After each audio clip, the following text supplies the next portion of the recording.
ওই ঠিক আছে বলো না বাবা।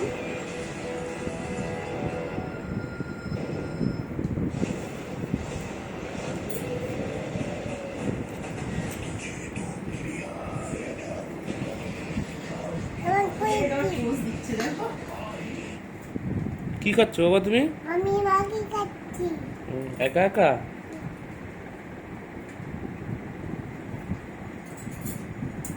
মামা ম্যাগি খেতে ভালো মামা। ভালো। তোমার ম্যাগি খেতে ভালো লাগে? এত ভালো লাগে? আরে ভালো। তাহলে তাড়াতাড়ি করে খেয়ে নাও দেখি। হ্যাঁ, আস্তে আস্তে খাও, হ্যাঁ, যেন গলায় না লাগে।